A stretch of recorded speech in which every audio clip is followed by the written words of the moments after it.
요한복음 말씀 봅니다. 요한복음 1장 1절입니다. 그동안에는 요한복음을 전체 좀 어떤 그 총론 이렇게 한번 쭉 본 그런 상황입니다. 그리고 이제 오늘부터는 연말까지 뭘 할 거냐면 요한복음에서 어떤 이슈가 되는 거, 또 요한복음에서 우리가 봐야 될 부분들, 또 요한복음에서 새롭게 등장하는 것들, 또 요한복음의 특징들, 핵심적인 것들을 주로 내용을 좀 보고자 합니다. 오늘 요한복음 1장 1절 말씀 같이 읽도록 하겠습니다. 태초에 말씀이 계시니라. 이 말씀이 하나님과 함께 계셨으니 이 말씀은 곧 하나님이시니라. 2, 3절 같이 읽겠습니다. 그가 태초에 하나님과 함께 계셨고 만물이 그로 말미암아 지은 바 되었으니 지은 것이 하나도 그가 없이는 된 것이 없느니라. 아멘. 성경 읽는데 이렇게 그 아이 목소리가 들리는 거예요. 이렇게. 그렇죠? 저는 어머니 손 붙잡고 교회 가서 예배 드려본 적이 없어요. 왜냐하면 어머니가 믿음이 없었기 때문에. 이 아이가 주한이가 자라면서 먼 훗날에 이 날을 기억할 거예요. 엄마 옆에 아니라 아빠 옆에서 앉아서 예배 드렸던 그런 기억, 자상했던 그 아빠 기억. 모르죠. 주한 입장에서 주한이가 이제 한 50이 되면 나이가 먹었는데 자전거를 타고 있는 우리 아빠, 김강일 아빠, 그러면서 그럴 수도 있겠죠. 어쨌든 하나님 말씀은 남녀노소 어떤 뭐 빈부와 상관없이, 그리고 나이가 어리든 크든 간에 신앙생활은 성경을 가지고 하는 거예요. 그렇죠? 어떤 개인의 능력이랄지 아니면 교회의 어떤 그 교회가 공동체가 가지고 있는 어떤 힘으로 신앙생활하는 것은 결국 한계가 있습니다. 그리고 성경을 어떻게 봐야 되는가가 너무너무 중요한데, 오늘은 말씀 제목이 한번 띄워주실래요? 로고스와 레마, 이렇게 말씀을 좀 잡아봤어요. 로고스는 아시죠? 근데 막상 뭐냐고 물으면 로고스요 이렇게 말하는 거고요. 레마를 들어봤는데 뭐냐고 물으면 레마죠 뭐 이렇게 묻는 말이 요 말인데, 사실은 로고스도 말씀을 가리키고 레마도 말씀을 가리켜요. 요한복음에는 특별히 로고스에 대해서 좀 역점을 많이 둬서 사도 요한은 설명하고 있습니다.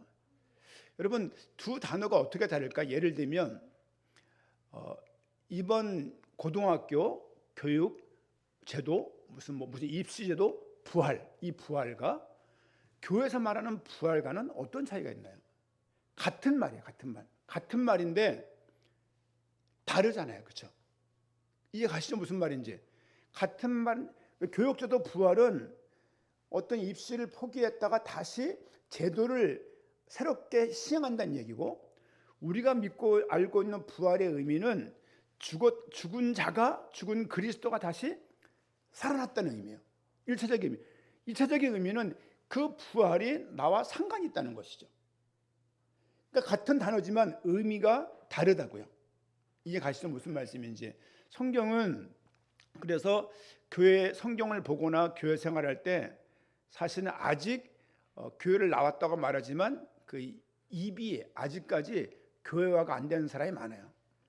저도 사실 이번 주 임직식을 하는데 이렇게 곰곰이 저 두 분을 기도하면서 내가 예를 들면 김주현 집사님이라고 부르는데 왜 이승복 집사님 보고는 승복아라고 부르지? 이건 교회에서 조금 수정을 해야 돼요. 저도 교회 어릴 때부터 봤던 애들이 많잖아요. 이렇게 그러니까 뭐 선교사님이라고 안 나오고 이름 부를 때가 많이 있었어요. 이렇게. 또 제가 보니까 개인적인 편견일 수 있지만 경상도 사람 저쪽 아랫지방 보니까 뭐 다 친구야. 우리 친구 아이가, 우리 부산 아이가, 이런 거 있는 거야. 이제 이름을 막 불러대는 거예요. 이제. 근데 그게 개인적으로는 상관이 없는데 공적인 자리에서 그렇게 하게 되면 그건 조금 실례이기도 하고 교회 문화가 아닌 것 같아요.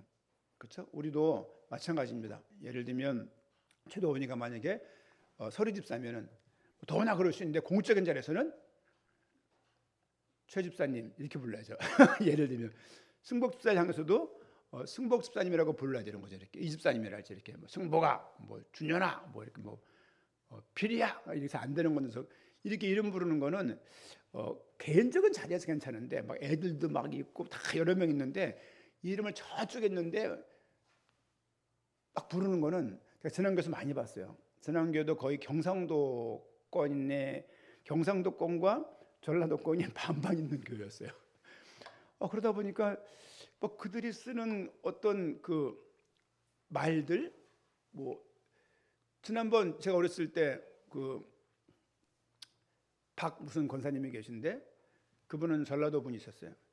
그분은 말을 할 때 뭐가 말에 입에 배어 있냐면 어느 서울 사람이 들으면 욕이야. 근데 그들은 그게 그냥 애칭인 거야 이렇게. 그래서 뭐랄 이렇게 말하는데 저런 말을 교회에서 저렇게. 근데 그분은 전혀 그거에 대해서 뭐가 없는 거예요 이제. 악의는 없는 거죠 이제. 그 한편으로는 이 참 말이 중요한다는 생각을 많이 하고 말이 좀 길어졌습니다만 오늘 말씀에 대해서 말하려고 보니까 어쨌든 이 두 분뿐만이 아니라 교회에서 공적으로 자리에서는 존칭 기본적으로 저도 뭐 예를 들면은 뭐 현사모님이라고 부르고 좀 과한 이야기지만 뭐 사모님은 보통 목사님이 돌아가시면 직분을 뭘 주죠?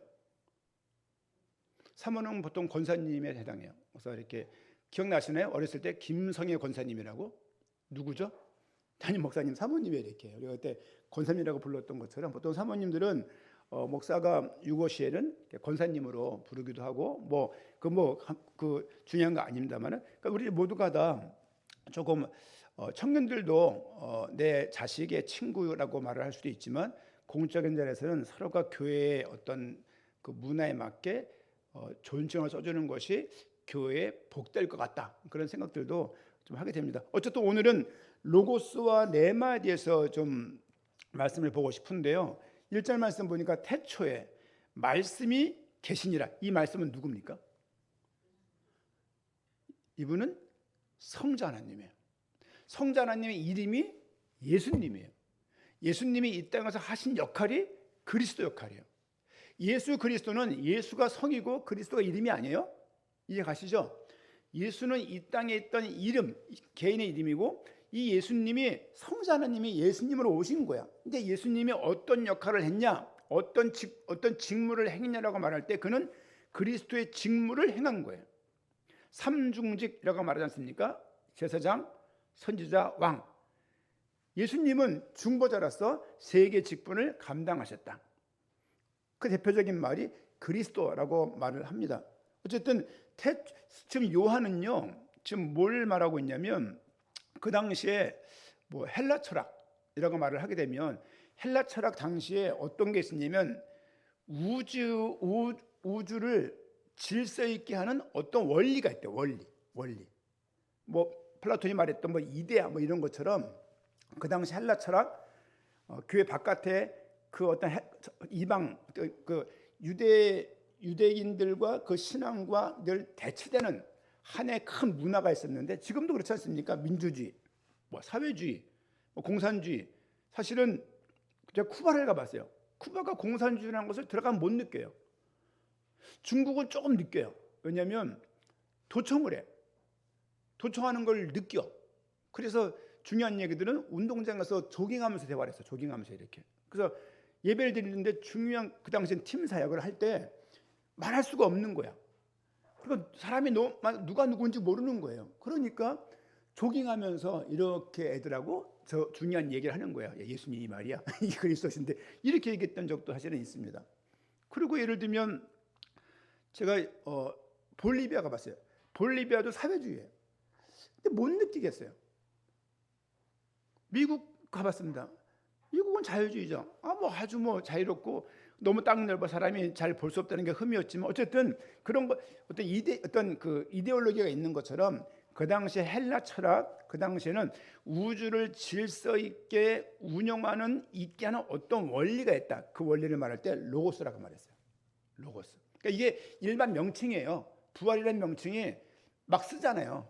근데 이 명칭을 교회에서 쓸 때는 의미가 달라지는 거잖아요. 그런 것처럼 로고스라는 말은 교회의 용어가 아니고 원래 헬라 철학에서 말하고 있는 철학 사상인 거예요. 이제 그거를 사도 요한이 차용해서 예수 그리스도를 하나님이 영원한 계시를 드러나기 위해서 이 땅에 예수 그리스도의 중심으로 흘러간다는 것을 말을 하려고 그 로고스라는 말을 차용한 거예요. 차용해서 쓰기 시작하는 게 요한복음이에요. 그러니까 요한복음은 마태, 누가와 다르게 신학적이다라고 말씀을 드렸어요. 신학적입니다. 그래서 사실은 마태, 마가, 누가는 약간 팩트 중심이에요. 요한복음도 팩트 중심이지만 팩트 자체보다 이 의미를 전달하려고 막 애를 써요. 그래서 요한복음 20장 31절 예수님이 하나님의 아들 그리스도인 것을 믿게 하려고 기록한 거예요. 그걸 믿게 하려고 오늘 로고스라는 말을 꺼내는 거예요. 태초에 말씀이 계시니라, 로고스입니다. 이 로고스는 하나님과 함께 계셨으니 이 로고스는 곧 하나님이시라고 말을 하고 있는 거예요. 그러니까 되게 막연하죠. 막연합니다. 예를 들면 로고스가 뭐냐라고 말할 때 쉽게 말하면 로고스는 예수 그리스도 자체예요. 우리는 그래서 1장 1절 읽을 때 태초에 말씀이 계시니라, 태초에 예수님이 계셨구나라고 이해하잖아요. 이건 배웠기 때문에 우리가 아는 거죠. 그렇죠? 그리고 예수 그리스도가 하나님과 함께 계셨으니 예수 그리스도는 곧 하나님이시니라는 말씀, 그렇게 예수님을 넣어도 1절 말씀에 전혀 해석에 문제가 없어요. 다시 잘 보세요. 태초에 예수님이 계시니라. 이 예수님은 하나님과 함께 계셨으니 이 예수님은 곧 하나님이시라. 이렇게 읽어도 문제가 없는 거죠. 그러니까 로고스는 예수 그리스도 자체를 의미해요. 로고스는 성경 자체를 의미해요. 그렇죠? 로고스는 계시된 것을 의미해요. 계시된 것. 그게 로고스의 개념이라고 생각하시면 되고, 레마는 뭐냐면 레마는 예수님이 하신 말씀이 있죠. 그 말씀이 우리가 큐티 같은 거 하다가 말씀의 은혜를 받잖아요. 제가 늘 드리는 말씀이 있는데 말씀에 의미가 들어와야 믿음이 생긴다는 말을 항상 드려요. 우리 청년들이 모태 신앙인이 많습니다. 거의 다입니다, 애들이. 한편으로는 복됩니다. 한편으로는 고민이 되는 거예요. 왜냐하면 성경을 고민하면서 이게 진짜인가 아닌가를 고민하면서 아이들이 컸을까?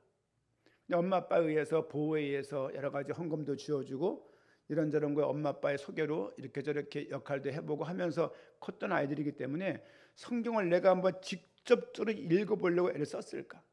시대가 뭐 이거 안 보고 뭐 핸드폰 보고 뭐 어쨌든 간에 대표적으로 성경을 청년들이 안 들고 다녀요.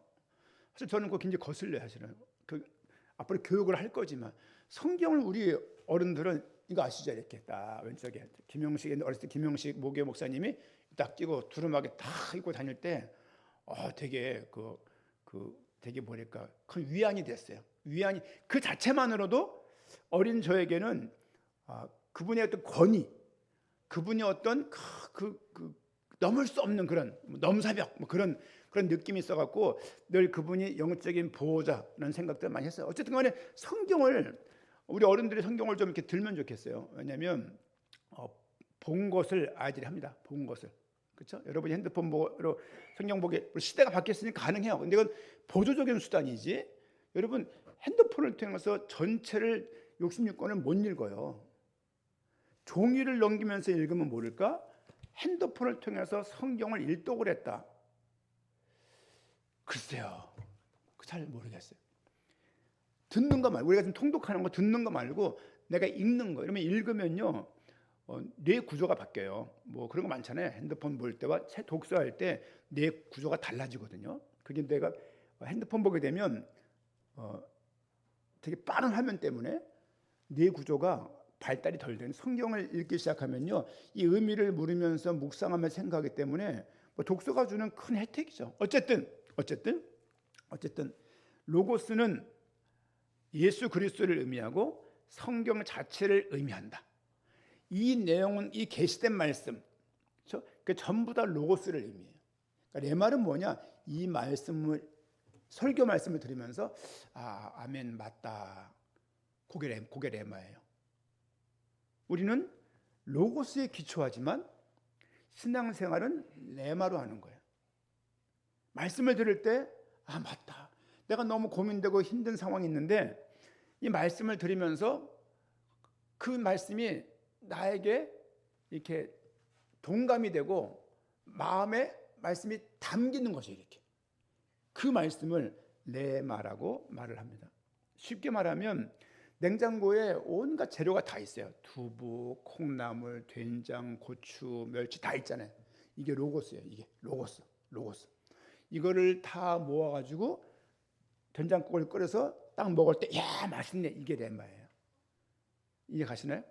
또 우리 삶 가운데 로고스, 바른 로고스에 기초해야 될 것이고 우리 삶 가운데 레마가 항상 있어야 됩니다. 오늘 찬양 소리가 들려요? 아, 거기에요? 그렇습니다. 그러니까 그런 부분들이 우리 삶 가운데 항상 밸런스가 이렇게 맞춰져야 돼요. 그렇지 않으면 그런 거 있잖아요. 예수 그리스도 로고스예요. 이거 로고스에 대한 믿음과 확신은 있어. 왜 한 번도 교회를 떠나본 적이 없으니까 그 말을 항상 우리 마음속에 머리에 박혀가지고 각인이 돼갖고 그거를 의심의 여지가 없이 다 그 말씀을 부정하진 않아요. 그런데 삶을 살아가면서 말씀에 의잠은 없는 거예요. 왜냐하면 레마가 없어서 그래요. 레마. 오늘의 잘 아시잖아요. 사모늘 이런 거. 그렇죠? 내가 살아가면서 말씀을 묵상할 수 있는 그 내용이 없는 거예요. 그렇죠? 이런 면에서 지금 요한복음에서는 로고스와 레마라는 그 헬라어를 이렇게 혼용하면서 계속 말씀을 좀 원어를 공부하다 보면 그런 게 또 보여요. 이렇게 그렇다는 것을 좀 말씀을 좀 드려보고 말씀을 좀 몇 구절을 보도록 하겠습니다. 우리 요한복음 1장 1절 말씀 보니까 말씀이 다음 화면이에요. 예. 말씀이 육신이 되어 우리 가운데 거하신다. 거한다는 말은 무슨 말입니까? 말씀이 거한다. 말씀이 거하는 말이 무슨 말입니까? 말씀이 거한대 우리 삶 가운데. 이건 14절이네요. 앞에 구절 보자. 앞에 구절. 예. 예. 태초에 이 말씀은 언제 계셨냐? 태초에 있는 거예요. 태초란 말 자체를 우리가 사실 이해할 수 없습니다. 66년 3월 26일 제 생일입니다. 그때 제가 기억이 있냐? 기억이 없어요. 저는 5살 때 정도 기억이 어렴풋이 있는 것 같아요. 어렸을 때 구한나사가 와가지고 어머니의 손에 이끌려서 한의원에 가서 침을 많이 맞던 기억이 나요. 결국은 그때 의술로 치료할 수가 없는 거죠. 이제 평생 그걸 가지고 살면서 자존감이 형성되어지면서 자기 정체성에 굉장히 많은 어떤 열등과 자기 비하 가운데 살았던 그런 기회가 또 있었어요. 어쨌든 간에 그런 모든 과정들을 통해서 결론적으로 하나님이 내 삶 가운데 있다는 것을 말씀을 통해서 딱 발견한 거예요. 어떤 말씀이라고 말할 수 없지만 여러분, 사람이 성장할 때 성장통이 있어요. 그렇죠? 제가 한번 결혼을 제가 94년도 결혼하고 2달 뒤에 한양대학교에 제가 그때 알바로 들어가게 됐어요. 그때 어떤 심정이었냐면 예전에 연세대학교 전도하다 보니까 모교에 다닐 때 제가 신학생이었으니까 전도지를 가을 이맘때였어요. 초겨울 전도지를 주고 기름진 종이를 주고서 이렇게 백양로인가 그게 내려오는데 전도지가 막 날리는 거예요. 이렇게 그걸 주스면서 또 그때 후배 그때 윤홍식 김정훈인가 김정훈이라는 친구가 있었어요. 김정훈인가 서울대 간 친구인데 농대를 갔어요. 그 친구가 저한테 한 얘기가 있어요. 형, 교회가 나라를 위해서 울지 않아요. 뭔 소리인지 몰랐어요.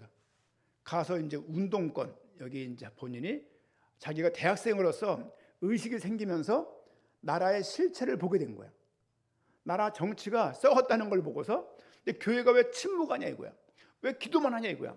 그래가면서 걔가 교회를 떠났었어요. 그 아버지가 수정마트 옆인가 도장 파는 걸 갔었는데 이렇게 그게 굉장히 마음에 이렇게 가시지 않았어요. 그래서 전도하러 그 당시에 나갔었는데 전도를 누가 나갈 사람이 있습니까? 저는 신학교에서 그걸 해야 되니까 그걸 하고 나갔는데 전도지를 이제 줬는데 야 이건 아니다. 이렇게 전도해서 전도지를 만장 뿌리면 한 명이 올까? 이거는 아니지 않나 그런 생각을 하면서 어떻게 복음을 전할 수 있지? 대학에 들어가면 좋겠다. 교직원으로 그 생각을 한 거예요. 근데 교주가 말도 몰랐어요. 근데 제 모교에 김복연 사모님인가요? 이름이 다 기억나네요. 맞나요? 김복연 사모님이 본인이 미국에 있으면서 사서 알바를 했던 게 있나 봐요. 그래서 전사님도 사서 이런 거 하면 좋을 건데 뭐 그러는 거죠 이제. 그래서 제가 그 당시에 황 목사님 집에 가서 많은 책들을 도서관도 모르면서 분류 체계 DDC라고 있어요. 그 존듀이 십진법에 의해서 이걸 총 000부터 900 역사까지를 제가 딱 분류를 해드렸어요. 이렇게 다 견천지 붙여가지고 그렇게 하는 과정 가운데 그래 대학교를 들어가자. 대학생 청년들이 청년이 살아야 나라가 살고 교회가 산다는 제 모토 어떤 고백이 있었거든요. 청년 때 항상 신촌에 있는 에이레나랄지 이곳저곳에 모여서 우리 조혜숙 권사하고도 만나서 성경 공부하고 뭐 많았습니다. 그때 막 현사모가 막 임신해서 막 하회를 하는데 그때 모여가지고 막 성경 공부하고 막 그럴 때였거든요. 막 그렇게 하면서 열심히 했어요. 그렇게 하면서 한양대학교를 들어가게 된 거예요. 그런 이유로 김복연 사모님의 도움을 줬고 그 교회를 떠난 김정훈 그 후배가 왜 교회는 나라를 위해서 기도하지 않습니까? 라는 말이 그 배경에서 청년들을 살리자. 그들이 모이는 건 어디지? 대학이구나. 대학을 살리자. 전도지에서 뿌려주는 거는 전도가 아닌 것 같아.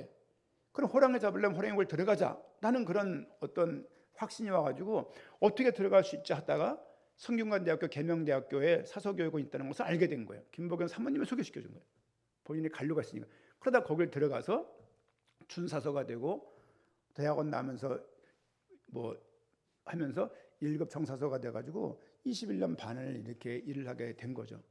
생각을 쭉 해보게 되면 그냥 복음을 사랑하는 분들이 한 말인데 그 말 속에 녹아있는 말씀이 나한테 내마가 된 거예요. 내마가 돼서 그 길을 가게 된 거예요. 말씀이 내 안에 거하게 되는 거예요. 거하게. 말씀이 거하는 거예요. 막상 그렇게 응답받아 갔지만 출근하기가 싫은 거예요. 힘든 거예요 이게. 142번 타고서 신촌까지 가야 되는데 너무 막히는 거예요. 그러니까 상암동으로 굴다리에서 나가게 되면 거기 마을버스가 있었어요. 마을버스가 홍대로 갔어요 이렇게. 그 길로 가기도 하고 막 이 루틴하게 계속 매일 반복되는 걸 한다는 게 너무너무 쉽지 않았어요. 그래 가면서 뭐 상암동에 가서 버스 타고서 홍대 가서 가기도 하고 뭐 그런 과정이 있었어요. 그러면서 학교 갈 때마다 힘든 거예요. 그래서 전사님 듣다가 거기 가니까 저 선생 이 책 좀 옮겨 날지 이런 걸 하면서 일도 잘 모르고 제가 문안정보학과를 잘 나온 것도 아니고 사서교육원에 가서 속성으로 1년 과정을 공부하는 거기 때문에 계명대학 2군데였어요. 그러면서 거기서 근데 그 당시에는 사서교육원 출신들이 한국 도서관계에 쫙 깔려 있었어요. 근데 각 대학교 문헌정보학과 도서관학과인 사람들이 배출을 막 시작하면서 판도가 바뀌는 상황이었어요. 이렇게 뭐 이런저런 이유로 결국은 그 사모님의 말이 내가 전도지를 뿌리면서 이거 아닌데라고 생각하는 그 생각과 이 말씀이 내 삶 가운데 내마가 되어서 말씀이 딱 거주하니까 그 말씀이 내 인생에 이끌리게 되는 거예요. 그러면서 대학에서 21년 반 사역하면서 정말 많은 사역을 했습니다. 정말 많은 것들을 받고 대학생들이 정말 중요하구나. 제가 우리 집사님들하고 권사님들하고는 주중에 시간 날 때마다 밥을 잘 먹지는 않잖아요. 근데 청년들하고는 꼭 먹으려고 애를 쓰고 어쨌든 간에 이렇게 저렇게 가서 뭐 훈계를 하든 가서 내가 말만 듣고 오든 그냥 어쨌든 간에 뭐 교회 나라는 말 안 하고 교회 나오고 있는 아이들이면 신앙생활 잘하라고 뭐 혼내기도 하고 말도 하고 맛있는 거 먹기도 하고 뭐 그랬습니다. 그렇게 하고 있죠. 왜냐하면은 그때 들어간 그거예요. 청년들을 살려야 되겠다. 근데 가끔 우리 애들이 그래요. 왜 우리는 신방 안 해주십니까? 그래요. 너희끼리 해라. 너희끼리 해라. 그러는 거죠 이제. 한편으로는 그렇습니다. 어쨌든 간에 뭘 말씀드리고 싶은 거냐면 1장 하나님 말씀 태초에 말씀에 계신다는 이 말씀이 예수 그리스도를 믿는다는 이 얘기는 그 하나님이 말씀의 결정체인 거예요. 근데 예수님이 하신 이야기잖아요. 그 이야기를 예배 때 전하잖아요. 예배 때 전할 때 말씀을 들을 때 어떤 문장, 단어, 문장과 문장 사이에 흐르는 어떤 복선, 등등 목사님이 어떤 예화를 통해 들을 때 간증을 통해 들을 때 공감되는 부분들 등등등을 통해서 말씀해 주시는 바가 있다고요. 그런 것들의 삶에 탁 꽂히는 거예요. 이렇게. 예전에 박필 집사가 막 얼굴이 뻘개서 뛰어왔어요. 목사님 지교회 오늘 못 나올 것 같습니다. 왜? 죽었어요. 누가 그러더라고요. 자살을 했다는 거예요. 누가 가까운 누가 자살했다는 거예요. 이제 그런가 보다 그랬어요. 이제 나중에 들어보니까 그런 거였구나 생각이 드는 거죠. 그러면서 그 친구랑 여러분 대학 4년 동안 거의 4년이 뭡니까? 그 대학원 가서도 여러 번 막 했으니까 뭐 토목 나왔지만 대학원은 또 수학을 전공했잖아요. 막 그러니까 이렇게 그러면서 주고받던 그 많은 말들, 메시지들 또 서로 붙들고 막 또 기도했던 내용들, 전도했던 내용들, 하나님 말씀도 받으면서 서로 또 공감하고 그 당시 그 포럼 많이 했으니까 했던 그 말씀들이 의미가 되어서 가슴속에 가득히 이게 고여 있는 거예요. 이렇게 우리도 마찬가지입니다. 제가 신앙에 성장한다는 말보다 신앙의 믿음이 깊어진다는 말을 제가 하면 좋겠다는 말씀을 드린 적이 있습니다. 신앙은 경험으로 성장하는 건 아닌 것 같아요. 하나님의 말씀이 우리 안에 딱 거해야 돼요. 1장 14절 말씀 보니까 14절 말씀이 육신이 되어 우리 가운데 거하심에 이 거한다는 의미가 중요합니다. 이 거한다는 의미는 어떤 의미냐면 구약으로 말을 하면 여호와 하나님께서 성막에 거하시는 거예요. 이렇게. 그런 임마누엘 임재의 의미입니다. 로고스는 추상적인 게 아니라 헬라 철학에서는 추상적으로 썼지만 성경에서는 로고스 그러면 그리스도를 의미하는 거예요. 그렇죠? 말씀 대신 그리스도. 그 그리스도가 우리 인생 가운데 거주하시는 거예요. 우리가 그의 영광을 보니 아버지의 독생자의 영광이요 은혜와 진리가 충만하더라라고 말씀을 주고 있습니다. 로고스는 보이지 않던 하나님이 인간의 역사 속에 들어오신 사건이에요. 성육신을 통해 하나님의 임재와 은혜의 실체가 우리 삶 가운데 들어오게 된 것입니다. 뭐 쉐키나 이런 말이 있는데요. 무슨 말이냐면 임재. 장막을 친다, 거주한다, 임재한다는 말이 같은 의미입니다. 말씀이 우리 가운데 말씀이 육신이 되어 성육신 말씀이 육신이 된 거예요. 일을성자 아닙니까? 일을성자 육신육자. 그러니까 육신으로 하나님께서 육신이 되어서 이 땅에 오신 사건이 성육신이에요. 성경에서 마태, 마가, 누가, 요한에서 제일 먼저 다루는 이야기가 무슨 내용입니까? 탄생, 고난, 죽음, 부활, 승천, 재림이 있다라면 어떤 거를 제일 먼저 다뤄요? 탄생이 뭐냐면 하나님은 멀리 구약시대에는 하나님이 멀리 있다는 그런 의미였어요.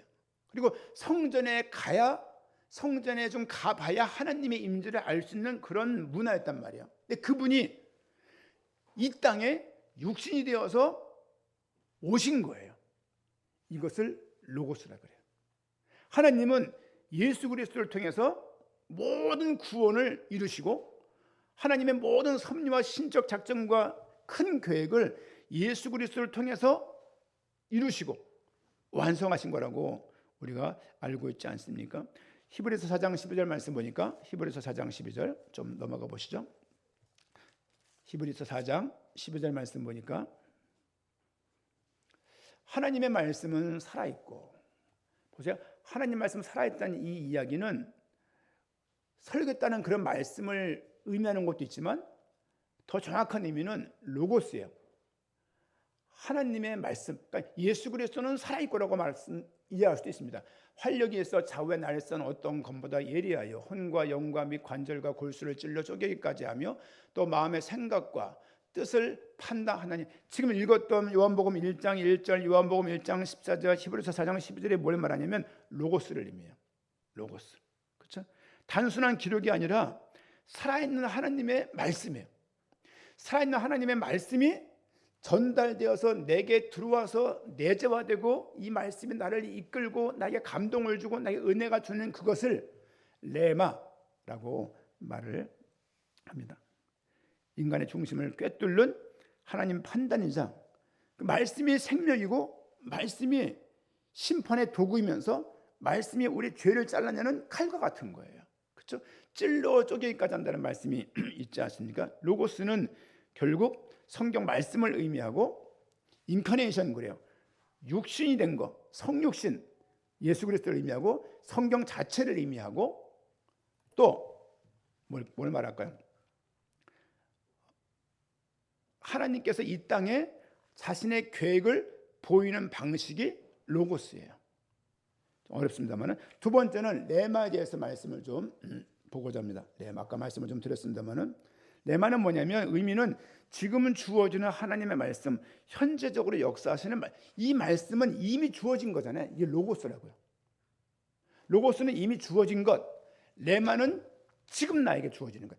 이 로고스를 통해서 나에게 전달되는 그 말씀, 그게 레마라고 말할 수 있습니다. 신앙생활은 바른 로고스 가운데 바른 레마가 삶 가운데 항상 있어야 돼요. 사람이 떡으로만 살 것이 아니요 하나님의 입으로 나오는 모든 말씀으로 살 것이라 할 때 이 말씀은 레마예요. 보세요. 예수께서 대답하여 이르시되 기록되었으되 사람이 떡으로만 살 것이 아니요 하나님의 입으로부터 나오는 모든 말씀으로, 이 말씀도 의미하지만 이 말씀을 읽고 듣고 묵상하는 가운데 내게 주는 메시지가 있다고. 메시지, 그게 레마예요. 우리 신앙생활이 왜 성장 안 하냐? 이론적인 들어왔던 로고스에만 턱 닷을 내려놓는 거예요. 이게 말씀에 거주하고 있으면 이 말씀이 나에게 레마가 될 수 있도록 반드시 설교 이외에도 설교 말씀이랄지 통독 말씀이랄지 말씀을 묵상하는 과정, 말씀을 통해서 성령의 도우심을 통해서 말씀을 받는 과정들이 신앙생활에 반드시 필요합니다.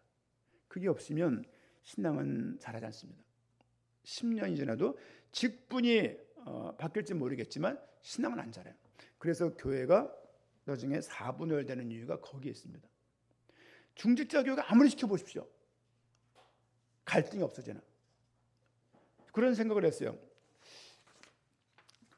중직자 우리 그런 거 있잖아요. 했던 거 하는 게 제일 쉽잖아요.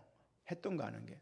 그래서 여러분도 중직자 교육을 수없이 받았을 것이고 저도 필요성을 알고 있고 한편으로는 신앙생활이 다 훈련으로 될 수 있나? 결과적으로는 내가 말씀을 보지 않고 내가 말씀 가운데 거주하지 않는데 말씀을 내가 내 말을 듣지 않는데 이런저런 훈련을 동참한다고 수료증이 있다고 해서 그것 가지고 훈련이 어느 정도 되겠지만 결론적으로 여러분 저 수료증 많았습니다. 다 버렸어요. 다 버렸어요. 뭐 1차 뭐 그냥 뭐 70인 80인 막 그냥 뭐 전문별 뭐 다 있었어요. 코팅돼 가지고 어쩌나 또 수료증도 이쁘게 줬는지 아주 꽉에 딱 담아 가지고 다 가루 잘라 버렸어요. 왜냐면 다 도움이 됐겠죠. 도움이 됐겠지만 내 인생 속에서 자율적으로 자기 주도적으로 행복한 마음에 의해서 말씀을 읽는 과정과 내 말을 받는 과정이 없다라면 신앙생활은 결국 자라지 않습니다. 기억하세요. 로고스는 이미 주어진 말씀이다. 레마는 지금 역사하는 말씀이에요. 지금 역사하는 말씀. 마태복음 4장 4절 좀 아까 읽었던 것처럼 사람이 떡으로만 살 것이 아니요 하나님의 입으로 나오는 모든 말씀, 하나님의 입으로 나오는 모든 말씀, 예수님 말씀하셨던 그 모든 말씀, 하나님을 이 땅에 말씀을 보내신 거예요. 예수 그리스도요. 예수님이 돌아가신 다음에 오신 성령님이 또 뭘 하느냐? 그 말씀을 우리에게 적용시키고 그 말씀을 우리에게 깨닫게 해주세요. 보혜사, 보호하시고 은혜 주시고 가르치시는 거예요. 우리를 그 구원의 백성 가운데 보호하시고 우리 가운데 말씀을 찬양 가운데 아니면 기도 가운데 아니면 말씀을 듣는 가운데 은혜를 주시고 그들에게 내적으로 깨닫게 하시는 역할을 성령 하나님께서 하시는 겁니다. 하나님 말씀이 살아있다는 말은 레마를 로고스를 기본으로 해서 거기서 주어지는 그 의미가 내 거가 되고 나한테 의미가 되는 거예요. 의미가. 김춘수의 꽃이라는 시 아십니까? 그 꽃을 봐도 그냥 꽃인가 보다 하는 건데 꽃은 나한테 의미가 되는 그 생각이 있을 거 아니에요. 이번에 자전거를 타다 보니까 추웠어요, 월요일날. 그래서 4도인가 3도인가 그랬어요. 그래서 타면서 국화 축제가 그 추운데 국화 축제를 또 하고 있는 거예요, 이제. 근데 국화를 이렇게 보는데 지난번 장례식장 가갖고 봤던 그 많은 국화들 이렇게 있잖아요, 이제. 그 생각이 나는 거예요. 그러면서 또 이렇게 삼촌 생각이 나는 거예요, 이렇게. 그래서 오늘 아침에 이제 글 보내는 사람을 제가 가끔 정리를 해요. 이렇게 안 보낼 사람들은 안 보내고 이렇게 정리하거든요. 보다 보니까 깜짝 놀랐어요. 저는 처음 연락이 되어지면 카톡으로 항상 연결을 하고 그 사람한테 글을 보내요. 제가 보내는 글이 이렇게 있잖아요. 그 글을 보내요. 삼촌 얘기를 하고 성리 성호 얘기를 했는데 성륜 얘기의 글을 벌써 10번 이상을 보낸 거니까 10번 이상. 걔에 대한 그 친구에 대한 글을 내가 보낸 거야, 이렇게. 내가 보낸지도 몰랐어. 이름을 다르게 써놨거든요. 조성윤 써놓지 않고 동생 써놓은 거야, 이렇게. 그 사람 당연히 김종원 집사인 줄 알고서 보냈는데 하다 보니까 그 사촌 동생인 거예요.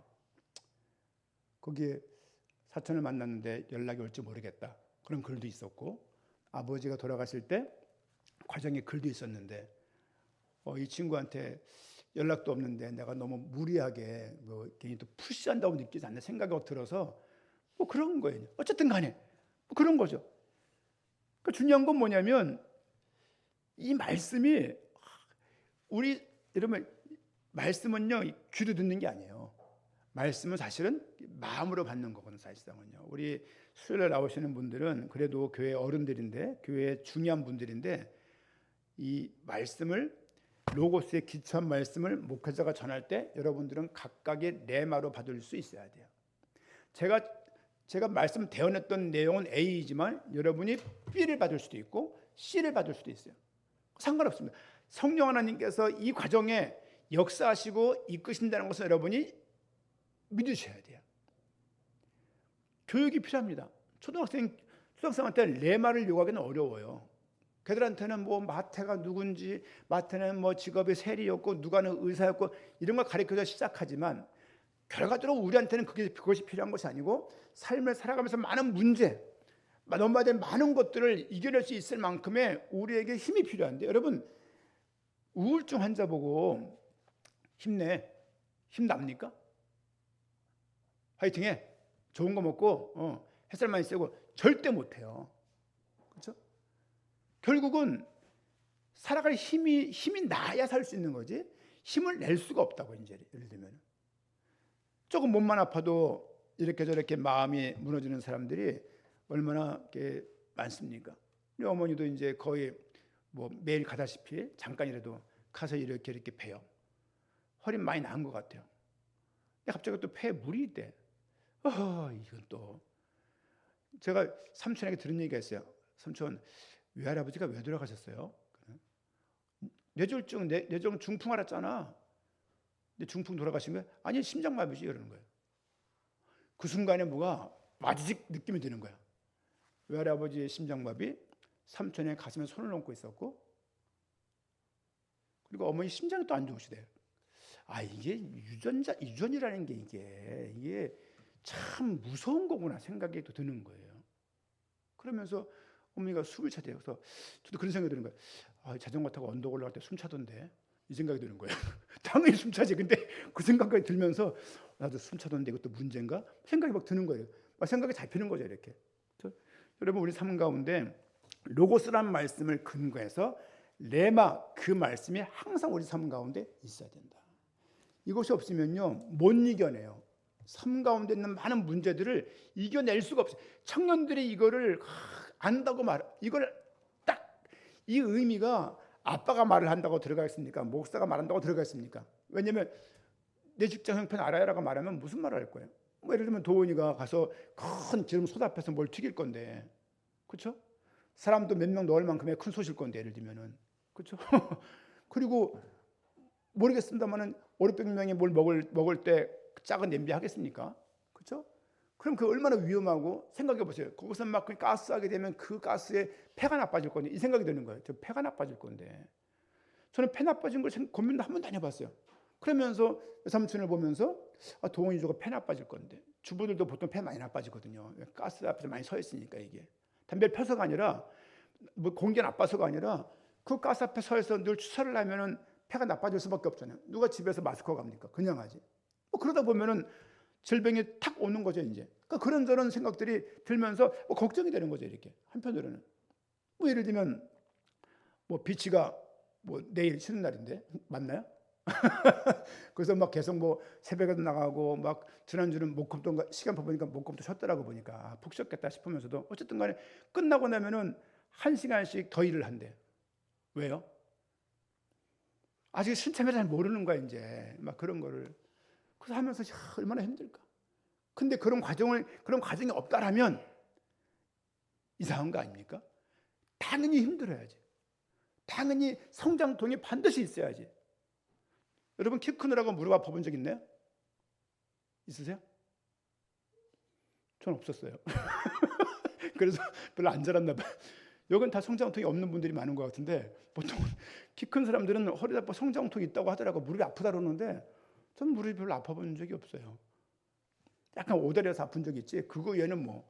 여러분 이런 과정들이 있을 때 그런 성장통의 과정들이 있을 때 이 레마의 말씀이 우리 삶 가운데 가슴에 탁 거주하고 탁 말씀에 묵상이 되고 잡혀지면 그것으로 이기는 거예요.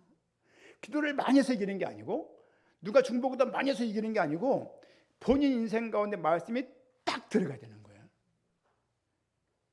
예를 들면 그런 상황 가운데서도 내가 예배를 드려야 되는데 그 마음에서도 결국은 삽니다. 근데 그것이 이유가 되어서 한 번을 안 나가게 되고 두 번을 안 나가고 나중에 교회 나가는 게 어색한 상황이 되어지고 간만에 교회 나갔는데 어쩐 일이야 그 말을 하는 바람에 또 상처받아서 교회 나가버리고 이런 경우가 한두 번을 제가 본 게 아니에요. 어떤 분이 그랬어요. 사역 갔다 온 다음에 사역 안 갔으면 말하지 말어. 친한 사이니까 말을 한 거예요. 상처 입어서 사역 절대로 안 가는 거예요. 갈 수 있어도 안 가는 거예요. 아니 상처받을 게 있지라고 말할 수 있지만 말씀이 없다는 증거로 삶의 태도가 그렇게 자꾸 무너지는 거예요. 여러분 말씀이 남녀노소 상관없이 빈부노소 할 거 없이 사실은 뭐 어린애부터 시작해서 장년이기까지 우리 모두에게는 레마의 말씀이 필요한 거예요. 그러려면 기본적으로 로고스 말씀이신 그리스도에 대한 믿음이 있어야 될 것이고 성경 말씀 신약은요 대부분 다 예수님 말씀을 적어 놓은 거예요. 그분의 하신 말씀을 우리 마음속에 그 의미가 들려야 되는 거예요. 저는 그 예화를 되게 귀중하게 생각합니다. 감추인 밭에 보아가 밭에 감추인 거예요. 저는 이 제목이 좀 틀렸다고 생각을 해요. 여러분 누가 감춰놨는지 모르겠어요. 그 당시는 뭐 맡길 데가 없잖아요. 그러니까 누군가가 땅에다 묻어놓은 거야. 전쟁 때문인지 뭔지 모르겠어요. 근거가 없으니까 예를 들면. 그리고 그게 감춰놓은 게 그 사람 땅을 파산한지 모르겠어요. 아니면 노출되어 있는데 금을 보는 사람들한테는 금이 보일 거 아닙니까? 여러분 나물 잘 아세요? 나물? 나가면 아세요? 꼬리뱅이라고 꼬리뱅이? 아십니까? 또 뭐 있죠? 아세요? 지친개 아세요? 지친개? 전 다 풀로 보여요. 현삼은 거의 뚝 앉았어요. 이렇게. 그게 보이는 거예요 이제. 그러니까 그 밭에 감춘 그 보아가 부활을 찾는 사람한테 보인 게 아니고 누구한테 이게 툭 보인 거예요.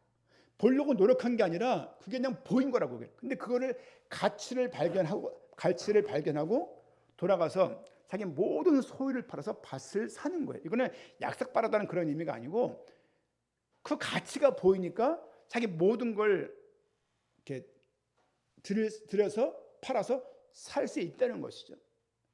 청년이든 장년이든 상관없이 서툰 게 많고 장년이라 할지라도 다 성장통이 있는 것 같아요.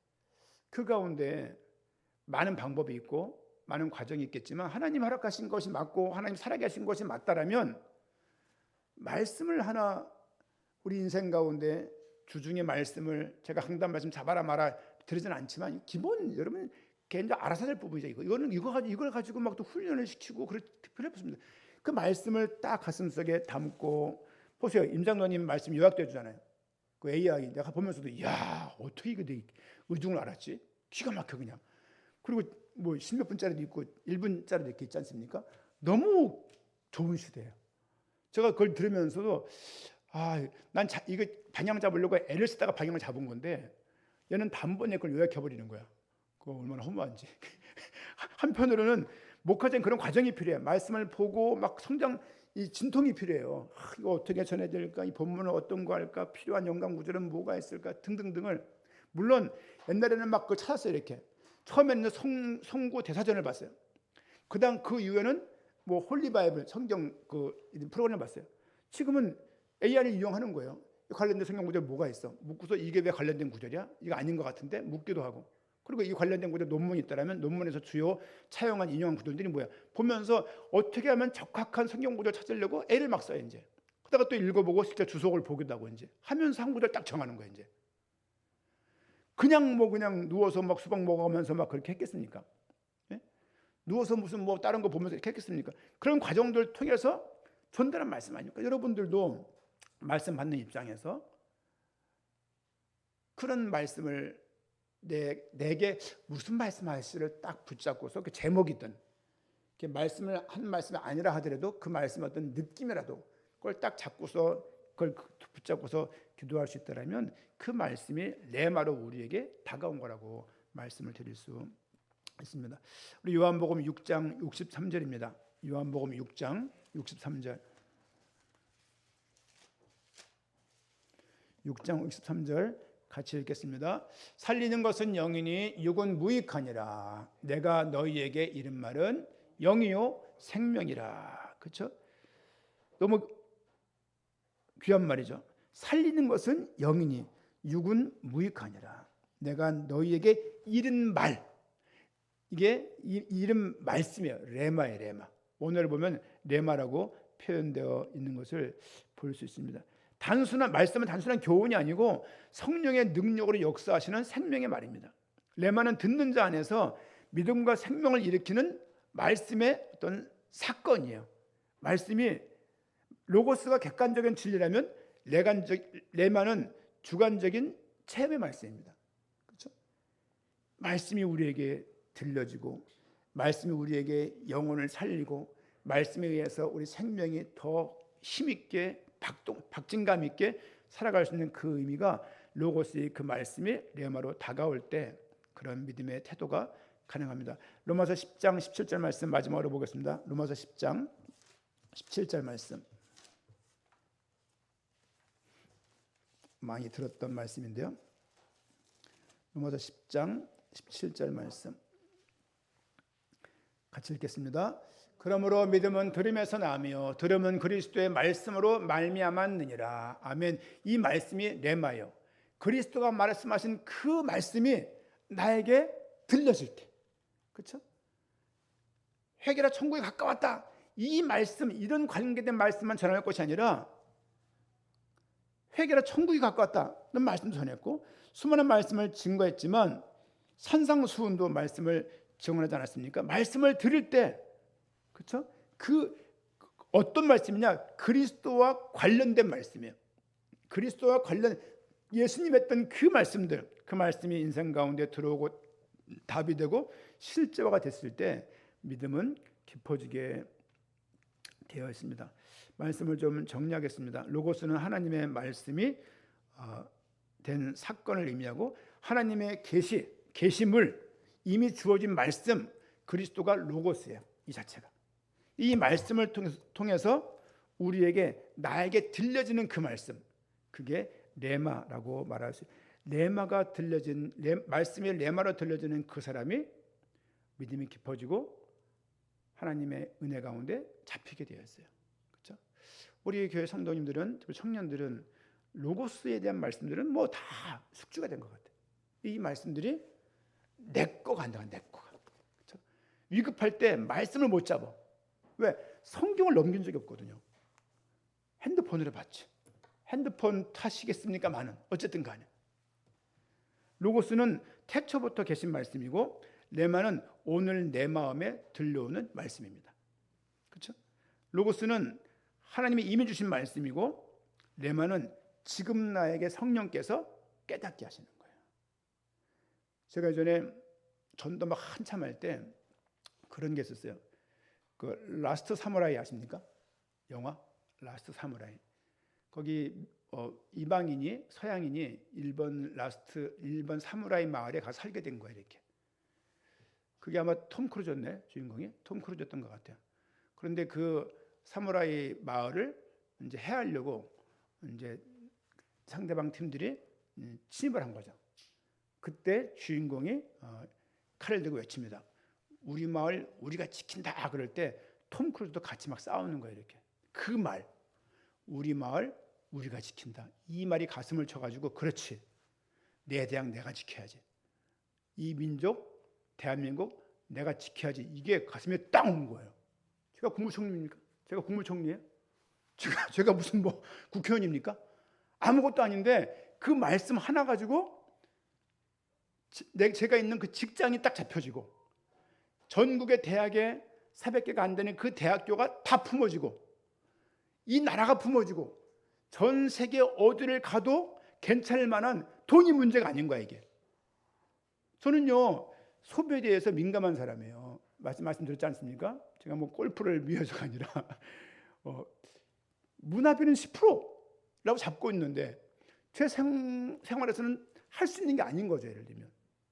그리고 예를 들면 물론 그 옛날에 제가 그 자산 평가 제가 이제 무슨 재정 코칭 받은 적이 있어요. 이렇게 재정 코칭 대학에서 이렇게 첫마디가 헌금하지 마세요 했어요. 헌금이 제 수입의 뭐 30%가 넘는 거예요. 예를 들면.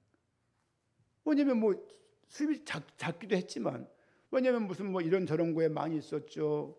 막 또 훈련에 많이 썼죠. 여기가 저기가 돈을 많이 써야죠. 헌금도 해야죠. 그러다 보니까는 교회 관련된 사역 관련된 비용이 30% 40% 이상인 거예요. 그러니 뭐 생활이 됩니까? 생활이 안 되는 거지 이게. 될 수가 없는 거예요. 예를 들면. 그런데 그걸 내가 포기하고서 재정 코칭을 받아가지고 그 사는 것은 또 양심이 위배가 되어져. 왜냐하면 이 세계가 가슴에 딱 들어와 있으니까 그게 아무런 문제도 아닌 거야. 근데 그것이 저에게 그런 어떤 레마가 다가와서 거기에 이끌림도 없이 말씀에 거주해서 나를 살아남는 그런 어떤 마음도 없이 그냥 막 제가 이렇게 무슨 뭐 과신하듯이 이렇게 헌금했다라면 큰 시험에 들었을 겁니다. 큰 시험에 들었을 거예요. 알루투시 누가 그러더라고요. 그 헌금한 거 찾자고 그러는데 귀찮아서 뭘 찾아 그거를 그냥 뭐 하나님께 한 건데 그것도 하려면 또 그만큼 에너지 써야 되는 건데 하려면 끝까지 해야 될 건데 그것도 말아버렸습니다. 어쨌든 우리 인생 가운데 하나님께 현재 나에게 주시는 말씀이 이렇게 있어야 돼. 이렇게 그런 말로 표현하잖아요. 평생의 말씀, 뭐 올해의 말씀, 그리고 오늘의 말씀 이렇게 많이 들어왔잖아요. 이거는 뭐 대학 선교단체에서 많이 하는 얘기들이에요. 이게요. 뭐 저도 마찬가지입니다. 여러분도 마찬가지입니다. 여러분 인생 가운데 로고스 이미 주어진 말씀, 아멘, 당연히 아멘. 이 말씀을 통해서 어떻게 통독이든 큐티든 설교든 간에 새벽기도든 뭐든 간에 말씀을 통해서 내 안에 레마가 이렇게 딱 레마의 말씀이 이렇게 있으셔야 돼요. 개역개정 읽으면 다 말씀이라고 표현해가지고 뭐가 뭔지 모르겠어요. 그런데 원어를 보면은 차이 사도 요한은 차이를 두고서 말을 했어요. 이렇게 그렇죠? 이 땅에 말씀으로 오셨다. 그분이 우리에게 말씀을 주셨다. 성령은 우리에게 말씀을 깨닫게 하시고 알게 하신다. 내 인생 가운데 그 말씀이 없다는 것은 그럼 비어 있는 거예요. 그렇죠? 통장에 돈 없는 것보다 더 심각한 이야기입니다. 그렇죠? 돈통에 돈이 없는 것보다 쌀독에 쌀 없는 것보다 더 심각한 이야기예요. 우리 교회 그래도 어른으로서 그런 믿음 가운데 자라가게 부탁을 드리고 사도 요한은 그냥 쓴 편지가 아니에요. 얼마나 심사숙고하고 성령의 도움받아서 이 말씀을 썼다는 것을 알 수 있고 계시된 말씀 로고스, 조명된 말씀 레마 그렇게 생각하시면 될 겁니다. 이 말씀 가운데 더 믿음이 성장되어지고 깊어지는 은혜의 삶이 됐으면 좋겠고 남은 3일 동안 또 그런 인도가 있으면 있기를 축원드립니다. 아멘.